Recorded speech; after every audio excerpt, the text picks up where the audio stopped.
കേരള പോലീസിലെ മികച്ച അന്വേഷണ ഉദ്യോഗസ്ഥരിൽ ഒരാൾ ലഹരിക്കെതിരെ പോരാട്ടം നടത്തി തിളങ്ങി നിൽക്കുന്ന സമയം.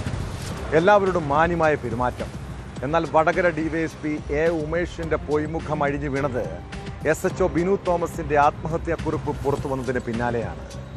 2014 പാലക്കാട് അനാശാസ്യത്തിന് പിടിച്ച യുവതിയെ ഉമേഷ് ബലാത്സംഗം ചെയ്തത് അതീവ ഗുരുതരമായ കുറ്റകൃത്യമെന്നാണ് അന്വേഷണ റിപ്പോർട്ടിലെ കണ്ടെത്തൽ. ഇതോടെ ആരോപണ വിധേയനായ ഡിവൈഎസ്പി ഉമേഷിനെ സസ്പെൻഡ് ചെയ്തു. പോലീസ് പദവി ദുരുപയോഗം ചെയ്തതായും ആഭ്യന്തര വകുപ്പിന്റെ സസ്പെൻഷൻ ഉത്തരവിൽ പറയുന്നു.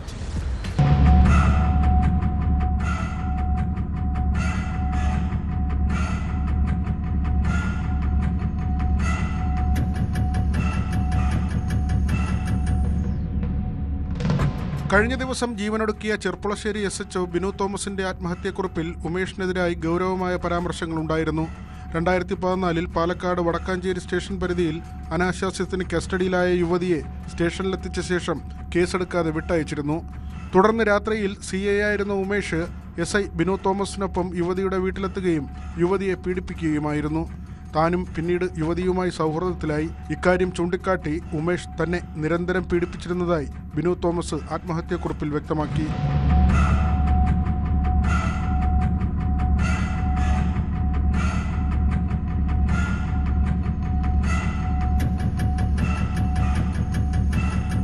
കുറിപ്പിൽ പരാമർശിക്കപ്പെട്ട ഇരയായ സ്ത്രീ പാലക്കാട് ക്രൈംബ്രാഞ്ച് ഡിവൈഎസ്പിക്ക് കഴിഞ്ഞ ദിവസം ആത്മഹത്യാക്കുറിപ്പ് സ്ഥിരീകരിച്ച് മൊഴി നൽകിയിരുന്നു.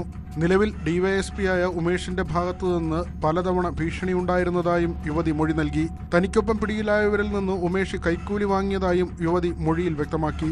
പാലക്കാട് ജില്ലാ പോലീസ് മേധാവിയുടെ റിപ്പോർട്ടിന്റെ അടിസ്ഥാനത്തിലാണ് DGP ഉമേഷിനെ സസ്പെൻഡ് ചെയ്തത്. ഡിവൈഎസ്പിക്കെതിരെ ബലാത്സംഗ കുറ്റം ചുമത്തി കേസെടുക്കാൻ സാധ്യതയുണ്ട്. സംഭവത്തിൽ അന്വേഷണം ആരംഭിച്ചതിന് പിന്നാലെ ഡിവൈഎസ്പി അവധിയിൽ പ്രവേശിച്ചു. ആരോഗ്യപരമായ കാരണങ്ങളാണ് ചൂണ്ടിക്കാട്ടിയത്. ഈ മാസം 15-നാണ് ബിനുവിനെ പോലീസ് ക്വാർട്ടേഴ്സിൽ മരിച്ച നിലയിൽ കണ്ടെത്തിയത്. കോഴിക്കോട്ട് ACP ആയിരുന്ന ഉമേഷ് അടുത്തിടെയാണ് വടകരയിലേക്ക് സ്ഥലം മാറിയത്.